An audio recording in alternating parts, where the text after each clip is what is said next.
So we start with our 101 masterclass on fertility. So this will be like a more focused sessions on difficult cases where every IVF specialist now encounters. So rheumatoid arthritis is the first topic where we are talking about an autoimmune disease which was supposedly thought is not compatible with pregnancy, or patients could not get pregnant when they had rheumatoid arthritis once upon a time. But now we are encountering such autoimmune diseases more and more in our reproductive medicine patients, and it is important for all of us to know as to how to treat them, because if we don't treat, somebody else will be treating them, and we can definitely give good outcomes if we treat it rightly. So we have Dr. Jay here, who, in spite of being in the OT, talking about a dry subject like rheumatoid arthritis. But trust me, we are getting a lot of these cases these days. So this session will throw mostly about the practical aspects as to how to go about the stimulation, the FET and all such things. Yes, please. Okay, so guys, hi.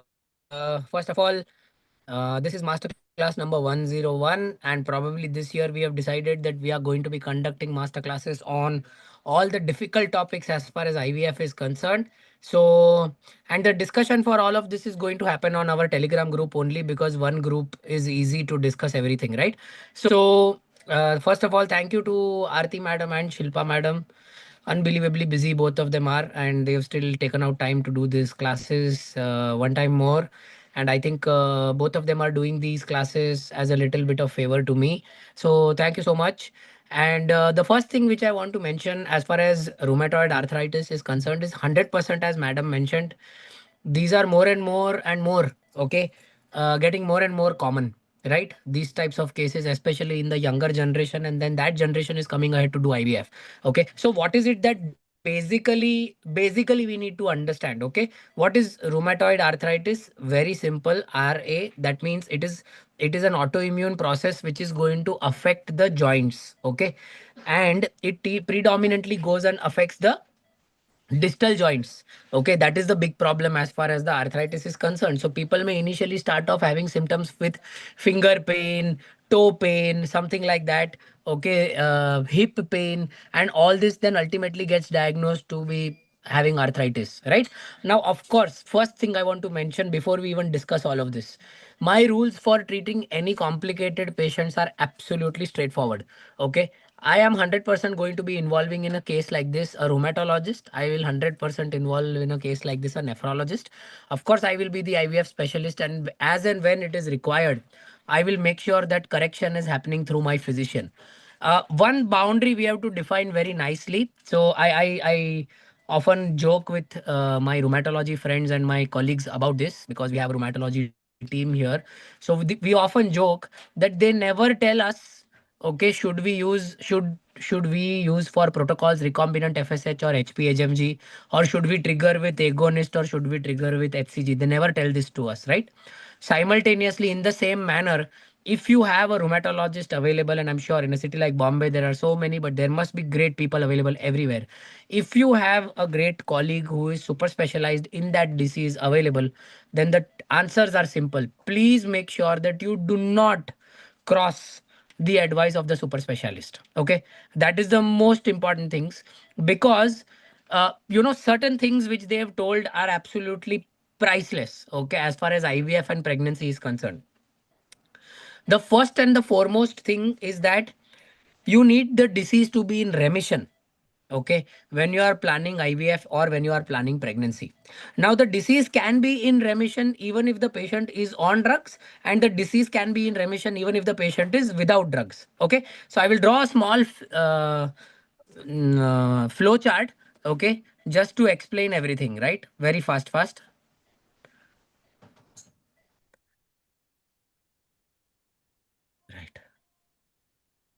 You can see the screen, right, guys? Yeah. Fine. Okay.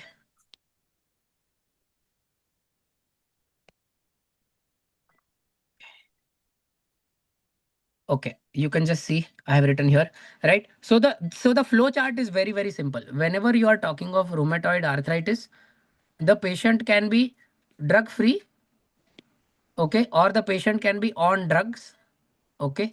But in both the situations, the patient should ideally be on remission for you to start your treatment. This is the most important thing, okay. Now, whenever I try to talk of drugs, na, just remember, for from practical purposes, I'm not a rheumatologist. This is something which has been taught to me by rheumatologist, okay. We have something called as DMARDs, that is disease modifying drugs. Okay, just remember like this, okay, disease modifying drugs, and the other types of drugs which are available are non disease modifying drugs, or just try to take them as biologics, okay. So when we try to look at biologics, no, biologics is basically only two, okay. The guys who are going to be TNF alpha inhibitor drugs, and basically the other drugs which are going to be non TNF alpha inhibitor drugs. Bas, from a gynecological perspective, nothing else you should remember beyond this. Nothing else means absolutely nothing else. When you try to look of DMARD, the answer is going to be methotrexate. Okay, common. And the second answer which you have available is azathioprine. Okay, these two. So we have studied both these things commonly. Every gynecologist is aware of the fact that methotrexate should be stopped at least 6 months before you are initiating any type of fertility treatment or pregnancy, because when you are giving methotrexate, there are going to be certain amount of side effects which are associated, correct. Simultaneously, azathioprine, we all know, whenever we are trying to give azathioprine to a patient, azathioprine has to be dose controlled by whom? By the rheumatologist, and he will control the dose of the rheumatologist and give it to us. Very simple, correct. Now, this this TNF alpha blockers or TNF alpha inhibitors, no, commonly studied. Just remember, of course, I just write down the names because they are dispensed from our pharmacy, so I'm aware. There is one drug called adalimumab. There is another drug called etanercept. Okay. There is one drug which is available beyond this, which is called certolizumab, which is not available in India. So if you ever Google, the commonest question which the patient asks you is that, sir, I want to start taking certolizumab. Yes, we have to tell them very good, start taking certolizumab. The only difficulty is you will have to temporarily relocate to London, okay, and do your IVF there. Then what will happen is, along with your arthritis, your kidney will also have to be sold out to pay for a single injection of certolizumab. Understanding? These drugs are very expensive when you're looking at out of India context. Otherwise, all this etanercept, adalimumab, and all these types of things are available in, as you know, locally produced biosimilars in India, and the average cost of therapy comes to approximately 15,000 rupees a month for a patient if they are on any of these biosimilars. Same thing, may patient will can't even buy a ticket to Dubai. Understanding? So just forget about all these things. Just remember, if you want to show off in front of your patient, certolizumab. This is the only question which everybody asks. Okay, if you ever start treating rheumatoid arthritis and they want to do IVF, no, the only question, because Chat GPT will only answer this. Okay, that which is the safest drug? Certolizumab. They will think, oh, very good, over smart patient walks in and talks about certolizumab. You have to just open Make My Trip and show them the ticket price to London. Automatically, they'll be coming back to Earth. Okay. The other non-TNF alpha inhibitors. One common drug which we has heard as gynecologist, okay, is rituximab. All right. And of course, there are the other ones also. Huh? There is something called as tocilizumab, all these things. But just remember, these are slightly expensive. And all these drugs, the non-TNF alpha, you need to take consultation from your rheumatologist. And basically, all of them are basically contraindicated when you are doing fertility treatments. So what is very simple? DMARDs like methotrexate contraindicated, non-TNF alpha inhibitor drugs are contraindicated. Only TNF alpha inhibitor drugs, especially etanercept and adalimumab. These are the only two drugs when the patient is taking, you can allow the patient to go ahead and do IVF or go ahead and do a pregnancy. Remember, quite a lot of them will require IVF because this category of patients are usually 35 years and above. Most of them, before they have taken TNF alpha, would have been on methotrexate. This is a practical point because methotrexate is the first line drug in India. It is available by the name Folitrax. Okay, it is the first line drug in India. So what methotrexate does is it adds to us. It also causes development of low AMH. Understanding? And it will also cause a good amount of DNA damage to the patient. As a result of which, whenever you are trying to do any such stimulation for any such patient who has come to you with rheumatoid arthritis, let's assume your rheumatologist and nephrologist, two people have given you clearance. They will look at a variety of things. They want disease to be in remission. They want the cardiac output to be something like this. They want renal clearance. They want creatinine, everything they want. Okay. After they've given you the clearance, just remember when you are doing your IVF protocol, you can use any protocol. I typically want to use antagonist protocol. Usually the patients will have low AMH. Okay. And quite a lot of times there is going to be an inherent DNA damage which would have occurred. Okay. Because patient would have taken methotrexate in the past. No matter what you do, it is going to be slightly tough for you to stimulate these patients, and it is going to be slightly tough for you to exceed usually approximately 5 to 7 oocytes. Okay. So it is going to be a challenging case to start off with. Quite a lot of times in this situation, 100% remember the rule that in all stimulations you want to add letrozole, irrespective of you using HPHMG or irrespective of you using rec FSH. The reason is mandatorily you need to keep estradiol levels low, because these guys may also be inherent to other autoimmune diseases, and they may have an increased risk of developing thrombosis. If your thrombosis happens, patient will stay alive, but your cardiologist will come and kill you. Okay, in this situation. So never ever make that mistake of you dying and the patient living with rheumatoid arthritis. So don't do that mistake. Add letrozole as a practical point in your situations. Make sure that your trigger is almost always going to be an agonist trigger. The reason why I'm stating is, in this situation, any complications in IVF, any OHSS, any bleeding, anything like this basically has to be critically avoided, because the more you are exposing the patients to any of these complication risk, there is a broad inflammatory state which is any which ways existent in the patient's body. And when it is existent in the patient's body, your complications are simply going to go out of control. So please make sure that you do not add to any OHSS risk. Give agonist trigger, give letrozole to everybody. Absolutely. Means absolutely, there is no question about this. I forgot to mention one drug which is also commonly given, and that is HCQS. Full India is in love with HCQS because every Indian gynecologist is now also a reproductive immunologist. It is the most trendy thing on Instagram. Okay. And if in case you are giving HCQS, HCQS is absolutely safe to continue. There is absolutely no need to worry. All right. Fine. Now, when it comes to formation of embryos from our practice, what we have realized is that once you form blastocyst embryos, please make sure 100% that you are sending these embryos for doing PGTA. Quite a lot of times, if in case you have not been exposed to a situation like this, you may have an embryo picture which will turn out to be something like this. Okay. It is a chaotic embryo. Chaotic embryo means the embryo is having multiple malformations. This is one category which you will start seeing in complicated IVF patients. You will, of course, see euploid embryos. You will see mosaic embryos. Okay. You will also see aneuploid embryos. But trust my word, if you are doing a lot of these patients, you will start seeing chaotic embryos very much more frequently in your practice. Okay. Luteal phase support. Whenever you are trying to do an embryo transfer for these patients, I normally try to do an embryo transfer for all of these patients. Okay, by using the standard HRT protocol. I do not like to use modified natural cycle protocols here, because in modified natural cycle protocols, again, my trigger has to be 10,000 HCG, and I do not want to add any risk of even the most minutest OHSS occurring in a situation like this. Luteal phase support is absolutely standard. We like to give Dufaston along with progesterone gel. Both of them will work equivalently well.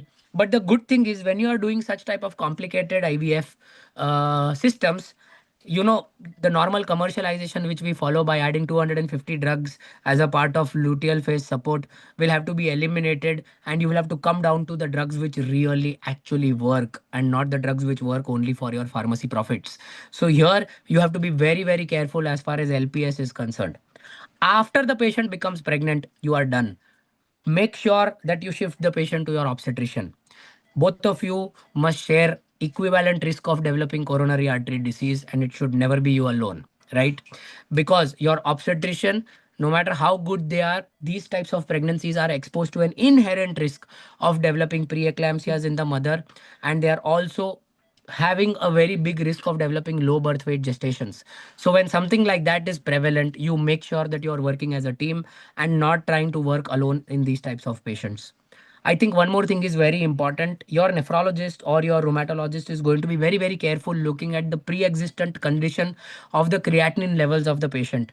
They will somehow try to make sure that the creatinine levels are less than zero point 0.8 throughout the pregnancy. In such type of situations, make sure that you are delivering these patients in a good NICU backup. Though rheumatoid arthritis in pregnancy as such may have certain, pregnancy as such is an immunomodulator state itself, so there could be some amount of benefit as far as the pregnancy and rheumatoid arthritis is concerned. But trust me, if there is a flare of rheumatoid arthritis, okay, then no matter what happens, your doctor or your rheumatology friend is basically going to come in the way, and he or she is going to ask you to stop the fertility work, which is something which you need to counsel the patient even before the treatment starts. Okay, there is a cancellation risk which exists in all the high end patients with high end medical conditions which you are going to be doing. And when that happens, okay, the patient may feel a little dejected as far as the situation is concerned. The commonest thing which we get asked is, can I instead try for donor eggs? Remember, if the pregnancy is occurring in your own uterus, then the risk of taking donor eggs or donor sperms or whatever is the same as far as pregnancy is concerned. The IVF does not add to any form of risk. Okay, so we recently had somebody from Germany who was told that if she is on biologicals, she can go ahead and do fertility and IVF, which is correct, which is absolutely correct. It is not a contraindication. As I told you, the TNF alpha inhibitor drugs are not contraindicated. So you should not worry about that. But if the patient you're calling to India, then make sure that an Indian rheumatologist is seeing, because the protocols, from what I understand, of starting the drugs, stopping the drugs, and continuing the drugs could be very different in different countries. Okay. So with that, I would want to conclude my 10 minutes or so, and I'll be happy to answer 2 or 3 questions and then more questions on Telegram. So, do you think IVF, when we start in these cases, we should give them a realistic picture as to, like, what to expect during their stimulation? This Can is the realistic picture, madam. This yes, this is exactly what happens. You should not. There is no fanciness in medical complications with IVF. Absolutely not. true. So, how And it long is do you? very difficult. It is very difficult to initiate, but they are very, very understanding patients because they've gone through a lot as Mm, far as their situation is concerned. So it is not that they are not aware of the medical risk, madam. It is not like gynec practice, rheumatoid, I mean, rheumatology practice is a very painful condition as such. So till the patient hits remission, the patient is themselves or herself very educated about the risks of these types of things. And when they come forward, usually you will find these patients coming forward to you only when they are in remission, because their rheumatologist or these days rheumatology friends are also probably attending some fertility lectures or reading something about fertility. So they guide the patients very, very beautifully, is what I've seen. yeah. So, do you recommend single embryo transfers in such cases? It has to be SET only in all these things. It has to be a single euploid embryo transfer. There is no twin pregnancy in this, ma'am. Yes. So, do you think endometrial receptivity is affected because of the rheumatoid factor? No, they are all biosimilars. So they affect the disease process affecting the endometrial receptivity. Yeah. Okay. And the endometrial receptivity does get modified a lot because of the presence. I mean, if it is fulminant disease, then endometrial receptivity is gone. Matlab, Mm, there is no receptivity because of inflammation. Typically, you will see in all these patients, the highly sensitive CRP values are chronically elevated, madam, which is a mm, situation which is an indicative of, chronic inflammatory state in the body. Correct. And that could be one of the reasons which may have a similar picture like chronic endometritis, very similar picture on biopsies. Correct. very. But usually, because they are in remission, what would have happened is that part would have got controlled. There could be some mild inflammation, but that part would have got controlled, and usually it does get taken care of very nicely. So, you did not speak about cyclophosphamide and SAS. SARS is okay. Sorry, I mean, I forgot to speak, ma'am. SARS is completely okay. Cyclophosphamide is contraindicated. Contraindicated. So tell me about, like, other immunomodulators like tacrolimus, IVIG. Would you recommend all such things just No because she role, is RA positive? no role, no role, no role, no role. Okay. What is the Never root give of? these drugs. Never give these drugs in any autoimmune condition. Known autoimmune condition which is being managed by a rheumatologist.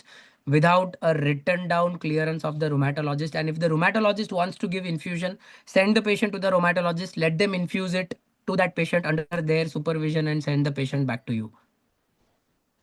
Okay. So what about surrogacy in such cases? I mean, do you advise surrogacy if they are able to afford it in severe?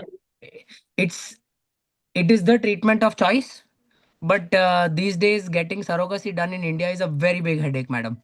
It is Mhm. not very easy for people to get those types of clearances. Even the guys who are doing it, na, through whatever means and jacks, are finding it very, very tough to do it. So today, one of our rheumatoid arthritis patients, she got a positive result, and we have one more patient who came asking for surrogacy, but then we said just wait for 2 months, and she conceived naturally after 8 years of marriage, and she's doing quite well. She's now Yeah. about 20 weeks. So I If on think, remission, they will do well, madam. yeah, that's what I have also realized. Only thing is, like, do you recommend adding ecosprin, low molecular weight heparin in such cases? All these types of drugs like heparin and all, no, madam, they are basically for venous thrombosis. They are not for broad-based arterial thrombosis. Arterial thrombosis requires antiplatelets, clopidogrel, and all these types of things. Correct. So adding low molecular weight heparin or not adding low molecular weight heparin, unless your rheumatologist is telling you to add, I do not think it is a recommendation. Hmm. Ecosprin is fine, ma'am. Ecosprin we can continue. But adding LMWH and not adding LMWH is a call which I don't take. We involve two more people. If they want to add LMWH, they will modify the dose of LMWH also, ma'am. So what we normally do is 40, 60, 80, right? If in case you send it to a cardiologist, if you involve a cardiologist inside the system once the patient is pregnant or post embryo transfer, the cardiologist will give you superb calculation of the dose of heparin which can be safe based on the APTT levels and all these things which they study. I'm not an expert at studying that, so it's better that I involve people. Yeah. So in these situations, you think the outcome would be anything less than what is expected of the general population in cases where. Not if the patient is in remission. Mhm. So The to patient has to be disease free for around 16 to 18 months before they attempt all these things. That is the best. That becomes like a normal patient. mhm. Yeah, true. Yeah, I'm done. I think, Aarti, if you have any questions. Jay, you mentioned about symptomatic RA, how they are managed, but when Cannot do They you cannot do IVF. If it is a symptomatic array, yes. you cannot do Yeah. IVF. So when you diagnose a patient with joint symptoms as rheumatoid arthritis, you wait for them to be in remission and then you manage them like you said. So Correct. are there any other non-joint symptoms, in fertility patients where you investigate for probable Madam, most of underlying. these arthritic lesions, no, they can Mm, also involve the vascular lesions. mm, So apart from having the joint pains and all these things, there could be ophthalmitis. I don't know what is it called, uveitis, oculitis, whatever it is called. Okay, it can mm, involve the renal, it can involve the kidney. It can involve quite a lot of these end arteries. Okay, just in case mm, there is an associated autoimmune component along with all these things. There could be certain comorbidities with this. The patient can have elevated, as I told you, the patient can have slightly altered renal functions. The patient can have slightly altered hepatic functions because of the patient being on a prolonged amount of therapy for a prolonged period of time. So it is better, as I told you, it is better to get full clearance. I also mentioned that the patient who is on remission on biologicals, that means patient is taking TNF alpha inhibitors as a biological treatment and is completely on remission for quite some time.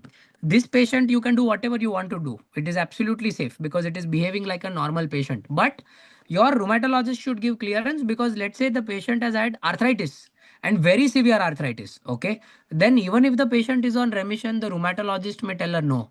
The rheumatologist may tell you that sorry, there is no further clearance to do any type of these inflammatory therapies like IVF or fertility or pregnancy. mm, mm, mm.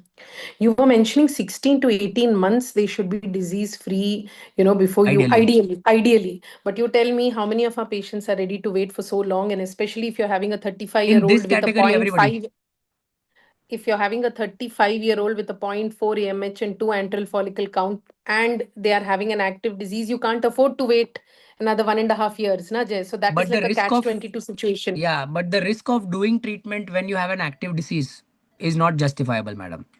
Yeah. So the take home is if they are having an active disease, even if they are older with a low AMH, not worthwhile putting them through an IVF cycle. Just Not at simply all. deny an IVF, even if they are of, having low ovarian reserve. Yeah. You will see complications, ma'am. We see Yep. complications with all this. Yeah, thank you So very much. Oh, sorry, you were saying?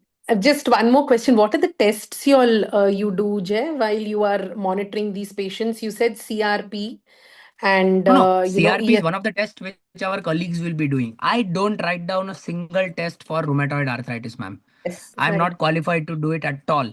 Okay. Many of our See, rheumatologists advise this anti-CCP test. that's very common, ma'am. They will do that RA factor, anti-CCP. Not just Mm. that.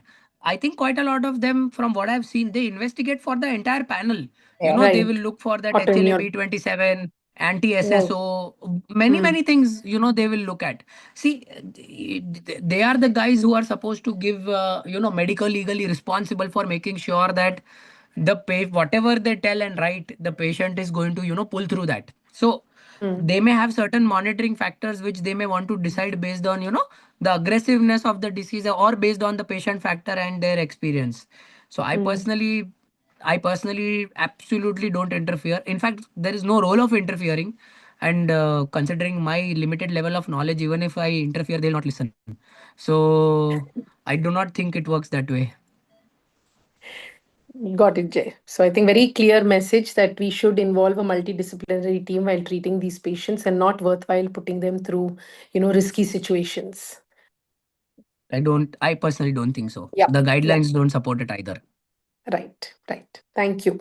Thanks. So, thank you very Thanks. much Bye. for